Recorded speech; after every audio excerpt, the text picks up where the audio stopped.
या बातमीचे प्रायोजक आहेत Huma gifts multi-brand mobile showroom.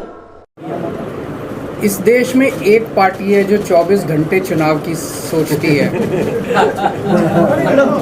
हम 24 घंटे चुनाव की नहीं सोचते, हम देश की सोचते हैं।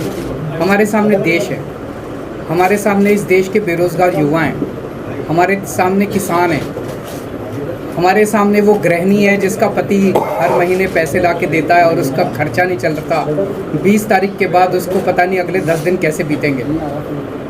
उन मुद्दों के ऊपर चर्चा हुई। जब चुनाव आएंगे चुनाव की भी चर्चा करेंगे, पार्टी हैं, हम चुनाव तो लड़ेंगे, उस टाइम चुनाव की भी चर्चा करेंगे, पर हम उस पार्टी की तरह 24 घंटे चुनाव की बात नहीं करते। पॉलिटिकल सिनेरियो महाराष्ट्र में चल रहा है, इसमें अप एंड डाउन हुआ है, उसको आप किस नजर से देखते हैं? इसमें मैं एक ही चीज़ कहूँगा, अभी पिछले दिनों जो कुछ घटनाक्रम घटा, उद्धव जी की पार्टी की चोरी हो गई, उनका सिंबल चोरी हो गया, उनका नाम चोरी हो गया, उनका सारा जो था वो सब चोरी करके ले गए। और मैं एक ही चीज़ कहना चाहता हूँ, इनके पिताजी शेर थे और ये शेर के बेटे हैं, तो पूरा महाराष्ट्र इनके साथ है और मैं पूरी उम्मीद करता हूँ कि सुप्रीम कोर्ट से इनको न्याय भी मिलेगा। और मेरा अपना मानना है कि ये सारे आने वाले चुनाव जो हैं वो स्वीप करने जा रहे हैं उद्धव ठाकरे। तो सर आप क्या सोच रहे हैं कि आने वाले समय में अगर महाराष्ट्र में चुनाव लड़ते हैं तो उद्धव जी के साथ आप अलायंस करेंगे, वो क्या सोच रहे हैं? जब चुनाव आएगा आपको सारी बातें बताएंगे। आज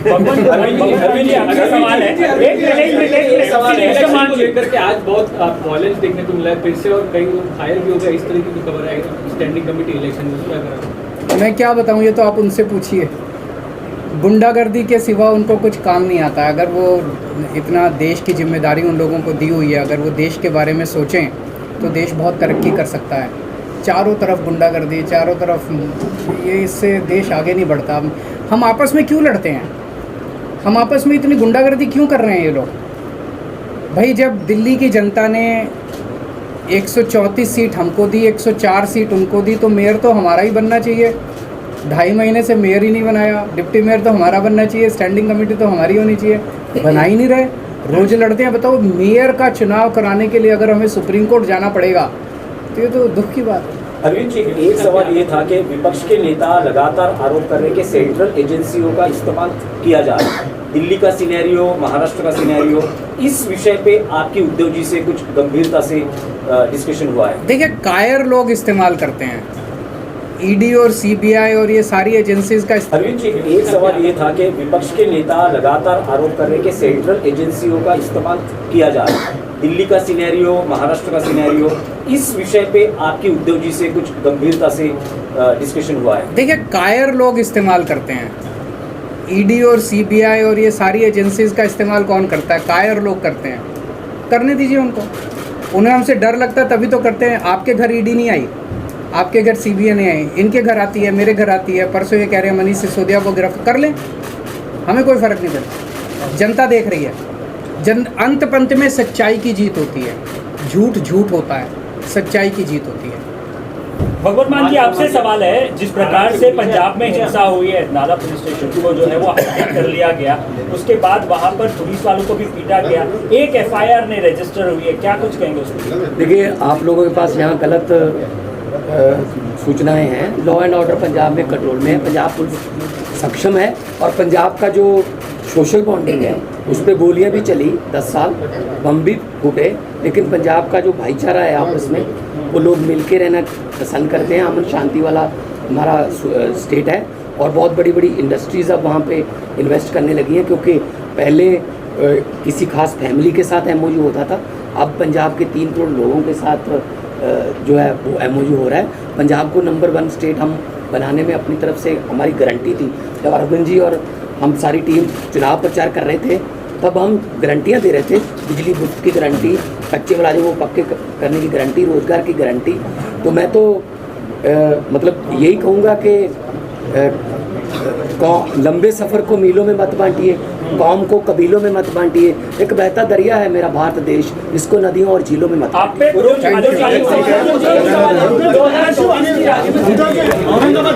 है। पर यह है कि हम आपस में मिलते नहीं हैं, आपस में चर्चा नहीं करते हैं। तो मुझे बहुत अच्छा है कि उद्धव जी से आज चर्चा हुई बहुत, और हम इसको अब आगे मिलते रहेंगे और इस रिश्ते को और आगे लेके जाएंगे। मैं मान साहब से निवेदन करूंगा वो भी 2 शब्द आवाज आएगी। आज उद्धव जी से मिलने का मौका मिला, पूरे परिवार में बैठने का मौका मिला। पंजाब और महाराष्ट्र का बहुत गहरा नाता है। आज़ादी के संग्राम में भगत सिंह पंजाब से थे तो राजगुरु ऊना से थे, तो वो इकट्ठे देश के लिए आज़ादी के लिए लड़ाई लड़ रहे थे। तो वीर सूरमाओं की भूमि है महाराष्ट्र, और पंजाब, महाराष्ट्र, बंगाल, चंद्रशेखर आज़ाद यूपी से, तो सब इकट्ठे होकर देश की आज़ादी के लिए लड़ रहे थे। उन्होंने ये नहीं कहा था कि उनको कदाचित ये चिंता नहीं थी कि आज़ादी आएगी या ना, उनको चिंता ये थी कि आज़ादी के बाद देश कौन से हाथों में जाएगा। तो इस देश की आज़ादी बहुत महंगी मिली है, वो भीख में नहीं मिली। बहुत बड़ी बड़ी कुर्बानियाँ हमारे जो पुरखे हैं, हमारे बुज़ुर्गों ने दी हैं, तो उस आज़ादी को कायम रखना भी हमारा फ़र्ज़ बनता है। वो तो अपनी कुर्बानियाँ देकर चले गए, हम उस आज़ादी को कायम रखने के लिए भी पंजाब हमेशा, हम बॉर्डर स्टेट हैं, हमारे जवान जो है सीना तान के खड़े हैं। तो देश कैसे आगे बढ़े, इस देश को दुनिया का नंबर 1 देश कैसे बनाया जाए, सोने की चिड़िया जो देश को कहा जाता था, उस चिड़िया के पंख किसने नोचे, और उस चिड़िया का जो पूरा, मैं कहता हूँ, एक एक पंख नोच कर कौन खा गया, और कौन जो है वो इस देश में से लोग भाग रहे हैं, चाहे वो बड़े बड़े करोड़पतियों के नाम भी आ रहे हैं कि वो देश छोड़कर भाग रहे हैं। तो हमारा देश हर किस्म का मौसम है, हमारे पास मारूथल है, हमारे पास दरिया है, समुंदर है, कोल है, तेल है। बस सच्ची नीयत वाले लोग अगर इकट्ठे हो जाएं तो इस देश जैसा धरती पे कोई देश नहीं है। तो पूरे देश के 130 करोड़ लोगों का जो कल्याण कैसे हो, हर घर के चूल्हे को जो है वो आटा मिले, हर घर में आग जले चूल्हे में, रोज़गार मिले और तरक्की हो, तंदुरुस्ती हो, इन मुद्दों पे बात हुई और अच्छा लगा। मैं धन्यवाद करना चाहता हूँ एक बार फिर उद्धव जी का और उनकी फैमिली का कि उन्होंने हमें यहाँ बुला के मान सम्मान दिया। आप आते रहिए। बीएमसी चुनाव को लेकर कुछ बात हुई है क्या? आपकी पार्टी की काफी तैयारी कर रही है? आज मुझे खुशी है, अरविंद जी आए हैं, मान साहब आए हैं, आपके राज्यसभा के मेंबर जी, इनका मैं स्वागत कर रहा हूं। और क्यों आए अलग बताने की आवश्यकता नहीं है। बहुत दिनों से हम मिलना चाहते थे और बीच में मैंने जैसे कहा कि पूरे देश में से जो प्रमुख नेतागण हैं वो संपर्क करना चाहते हैं, कर भी रहे हैं। मेरी बात हो रही है और अपने देश को अधिक मजबूत बनाने के लिए हम मिलकर क्या कर सकते हैं, यही हमारे बीच में एक जो विचारधारा कहते हैं, वही विचारधारा है कि देश को अधिक मजबूत कैसे बनाया जाए। खैर, मैं तो हमेशा आपके साथ बातें करते रहता हूँ, आगे भी करूँगा, लेकिन मैं अरविंद जी को कहूँगा, विनती करता हूँ कि अरविंद जी आप आए हो, आप बताएं। सब लोगों को मेरा नमस्कार। सबसे पहले मैं उद्धव जी का बहुत बहुत शुक्रिया अदा करता हूँ कि आज उन्होंने मुझे, भगवंत मान साहब को, संजय सिंह को, राघव चड्ढा जी को, हम लोगों को अपने निवास स्थान पे चाय पे आमंत्रित किया और उनके साथ काफ़ी विषयों के ऊपर चर्चा हुई। उद्धव जी से मिलने का मेरा बहुत दिनों से मन था।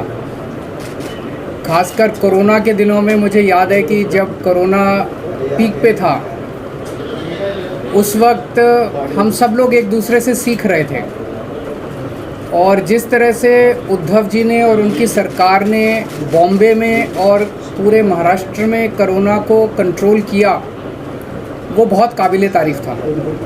और मुझे ये कहने में बिल्कुल भी संकोच नहीं है कि हम दिल्ली के लोगों ने बॉम्बे से और महाराष्ट्र से बहुत कुछ सीखा। इनकी कई सारी प्रैक्टिसेस होती थी जो कि बहुत अच्छी थी, जिनको हम दिल्ली में अपनाते थे, दिल्ली में हम उसको लागू करते थे। सो बहुत दिनों से मेरी इच्छा थी इनसे व्यक्तिगत तौर पे मिलने की, और आज मुझे व्यक्तिगत तौर पे इनसे मिलने का, पूरे परिवार आदित्य जी से मिलने का, पूरे परिवार से मिलने का सौभाग्य प्राप्त हुआ और हमने बहुत सारी चीज़ों के ऊपर चर्चा भी की। आज देश के जो हालात हैं उनके ऊपर हमने चर्चा की। आज देश का युवा जो है वो बेरोज़गारी से बुरी तरह से त्रस्त है। पढ़ लिख के लोगों को, बच्चों को नौकरी नहीं मिल रही है। बड़े बड़े उनसे वादे किए गए थे कि 2 करोड़ नौकरी देंगे, 4 करोड़ नौकरी देंगे, बच्चों को नौकरियां नहीं मिल रही हैं और युवा जो है दर दर की ठोकरें खा रहा है। लोगों के घर का खर्चा नहीं चल रहा, इतनी महंगाई हो गई है, इतनी ज़्यादा में सौभाग्य प्राप्त हुआ और हमने बहुत सारी चीज़ों के ऊपर चर्चा भी की। आज देश के जो हालात हैं उनके ऊपर हमने चर्चा की। आज देश का युवा जो है वो बेरोज़गारी से बुरी तरह से त्रस्त है। पढ़ लिख के लोगों को, बच्चों को नौकरी नहीं मिल रही है। बड़े बड़े उनसे वादे किए गए थे कि 2 करोड़ नौकरी देंगे, 4 करोड़ नौकरी देंगे, बच्चों को नौकरियां नहीं मिल रही हैं और युवा जो है दर दर की ठोकरें खा रहा है।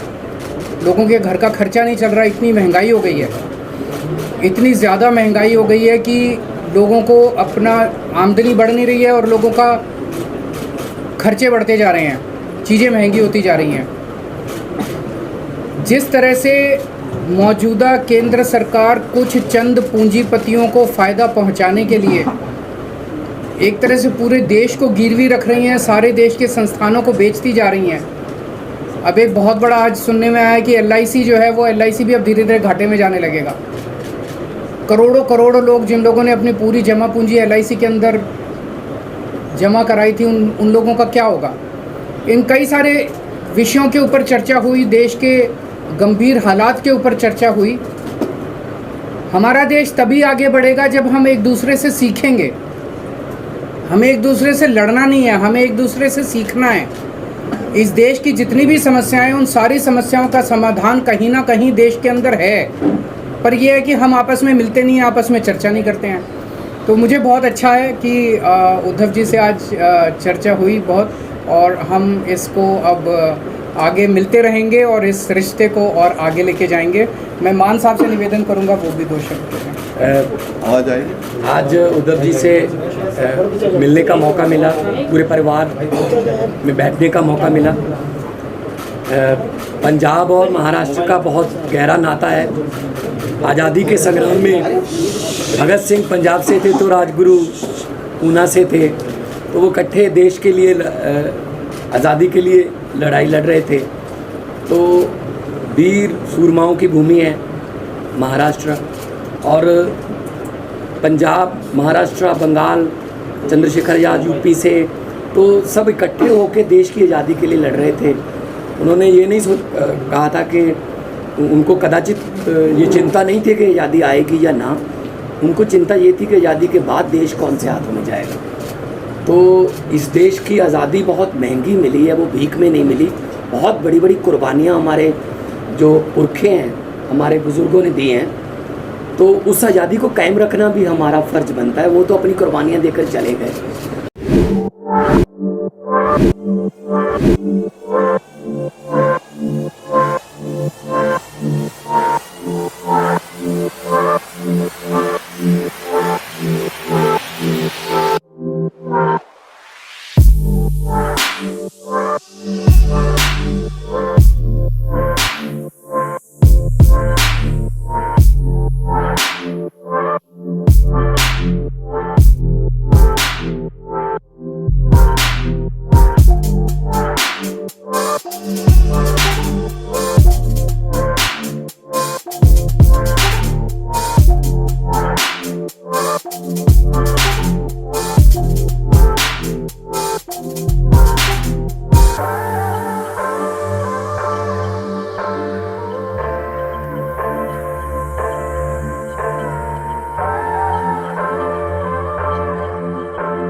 हुमा गिफ्ट तर्फे खास दसरा धमाका ऑफर, ऑनलाईन पेक्षा स्वस्त, सबसे सस्ता sale.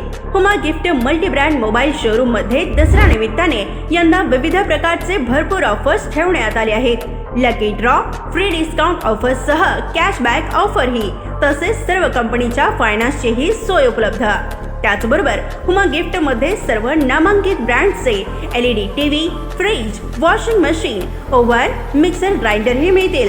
Huma multi brand showroom मध्ये Oppo, Vivo, OnePlus, Nokia, Lava, Tecno, Realme या व इतर सर्व कंपनीचे मोबाईल एकाच छताखाली उपलब्ध.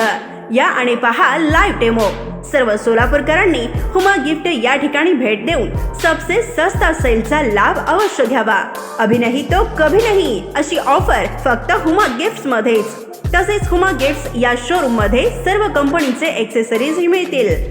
Earphone, neck band, bluetooth, earbuds, smart watch, wrapping, D+ glass, speaker आणि सर्व काही एकाच छताखाली उपलब्ध. तर मग वाट कसली बघताय, आजच भेट द्या. Huma gifts multi brand showroom, 7 रस्ता, हुमा मेडिकल समोर, सोलापूर.